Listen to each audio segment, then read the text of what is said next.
दक्षिण पूर्व एशिया में छिड़ी विनाशक जंग, चीन के दोस्त पर बरसे अमेरिकी F-16 फाइटर जेट्स। दुनिया में तीसरे विश्व युद्ध की आहट तेज। एक प्राचीन शिव मंदिर बना जंग का मैदान। कंबोडिया की एक भूल पर थाईलैंड ने खोल दिया नर्क का द्वार। आसमान से गिरी मौत, लॉस ऑफ लाइफ। चीन के दोस्त कंबोडिया को चारों खाने चित्त करेगा थाईलैंड। जमा कर रखा है अमेरिकी इजरायली हथियारों का जखीरा। कांप उठा चीन। अमेरिका और चीन की इस खतरनाक जंग के बीच भारत की हुई साइलेंट एंट्री। बिना गोली चलाए ही पलट दी पूरी बाजी। दुनिया हैरान। भारत ने चली ऐसी चाणक्य चाल। टूरिज्म और व्यापार को बनाया अपना ब्रह्मास्त्र। चीन की सॉफ्ट पावर को दी करारी मार। बैकडोर डिप्लोमेसी से भारत ने कैसे दोनों देशों को साधा। चीन की घेराबंदी का रचा ऐसा चक्रव्यूह जिससे निकलना अब नामुमकिन। दक्षिण पूर्व एशिया के आसमान में बारूद की गंध घुल चुकी है। वो चिंगारी अब आग का गोला बन चुकी है, जिसका डर पूरी दुनिया को सता रहा था। थाईलैंड और कंबोडिया, दो पड़वासी देश, एक दूसरे के खून के प्यासे हो गए हैं। थाईलैंड के F-16 फाइटर जेट्स कंबोडिया की धरती पर आग उगल रहे हैं और जमीन पर टैंक और तोपें गरज रही हैं। यह सिर्फ एक सीमा विवाद नहीं, बल्कि दुनिया की दो महाशक्तियों अमेरिका और चीन की शह और मात का खेल है, जिसका मोहरा बने हैं ये दो छोटे देश। एक तरफ है अमेरिका का करीबी सहयोगी थाईलैंड, जिसके पास अमेरिकी और इजरायली हथियारों का अंबार लगा है, तो दूसरी तरफ है चीन का लाडला कंबोडिया, जो ड्रैगन के दम पर उछल रहा था। इस पूरे खेल में सबने अपनी अपनी चालें चल दी हैं, लेकिन दुनिया की नजरों से दूर एक तीसरा खिलाड़ी यानी भारत। इस बिसात पर ऐसा दाम चल रहा है जिसकी खबर ना चीन के पास थी, ना ही so called super power America के पास। ये वो खिलाड़ी है जो ना हथियार बेच रहा है, ना सैनिक भेज रहा है, लेकिन उसकी खामोश चालों ने इस जंग का रुख ही मोड़ कर रख दिया है। तो चलिए अब फाड़ते हैं इस खूनी संघर्ष का कच्चा चिट्ठा और जानते हैं कि आखिर यह जंग शुरू क्यों हुई। इस पूरी कहानी की जड़ में है 9वीं सदी का एक प्राचीन और भव्य शिव मंदिर, जिसे प्रेह विहेर के नाम से जाना जाता है। यह मंदिर थाईलैंड और कंबोडिया की सीमा पर एक ऐसी पहाड़ी पर मौजूद है जहां से दूर दूर तक का इलाका नजर आता है। ऐतिहासिक रूप से इसे खमेर साम्राज्य के राजा सूर्यवर्मन ने बनवाया था, लेकिन सदियों से दोनों देश इस पर अपना अपना दावा ठोकते आए हैं। साल 1962 में अंतर्राष्ट्रीय न्यायालय ने मंदिर तो कंबोडिया को सौंप दिया, लेकिन मंदिर के आसपास की 4.6 वर्ग किलोमीटर की जमीन का विवाद जस का तस बना रहा। यही जमीन आज जंग का मैदान बन चुकी है। चिंगारी तब भड़की जब कंबोडिया ने इस मंदिर को यूनेस्को की विश्व धरोहर सूची में अपने नाम से शामिल करा लिया। थाईलैंड आग बबूला हो गया और इसे अपनी संप्रभुता पर हमला बताया। इसके बाद जो हुआ वो इतिहास का एक काला अध्याय है। 2008 से 2011 के बीच दोनों देशों में भयानक झड़पें हुई और अब एक दशक की खामोशी के बाद वो ज्वालामुखी फिर से फट पड़ा है। कंबोडिया के सैनिकों ने थाई ठिकानों पर गोलीबारी की तो थाईलैंड ने पलटवार में कोई रहम नहीं दिखाया। प्रधानमंत्री हन मैनेट के सत्ता संभालते ही थाईलैंड ने अपने सबसे खतरनाक F-6 फाइटर जेट्स को कंबोडिया की सीमा में घुसाकर सैन्य ठिकानों पर ताबड़तोड़ बमबारी कर डाली।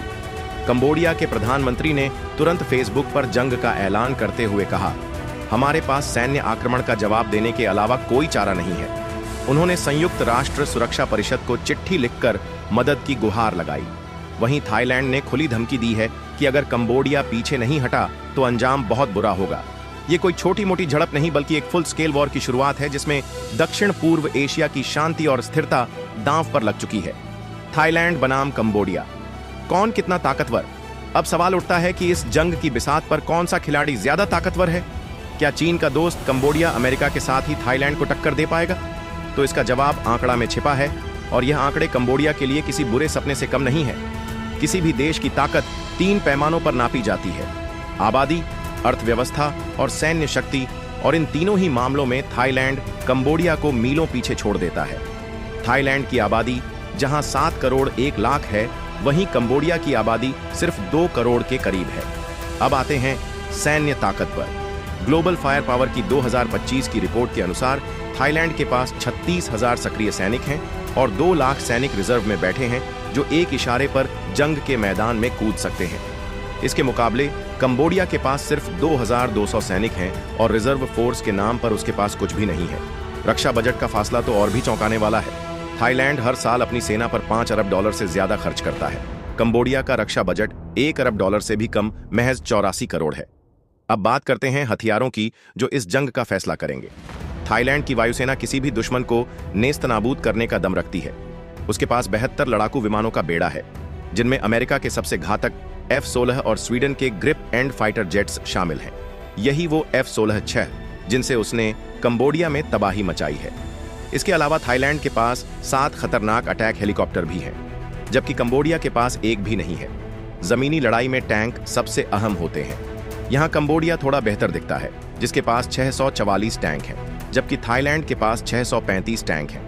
लेकिन थाईलैंड के पास 16,000 से ज्यादा बख्तरबंद गाड़ियां हैं, जो सैनिकों को सुरक्षित रखकर दुश्मन के इलाके में घुस सकती हैं। थाईलैंड ने इजराइल से शक्तिशाली ड्रोन्स और रॉकेट लॉन्चर भी खरीद रखे हैं, जो पलक झपकते ही दुश्मन के ठिकानों को श्मशान में बदल सकते हैं। साफ है कि कागज पर और मैदान में थाईलैंड की सैन्य शक्ति कंबोडिया पर बहुत भारी है।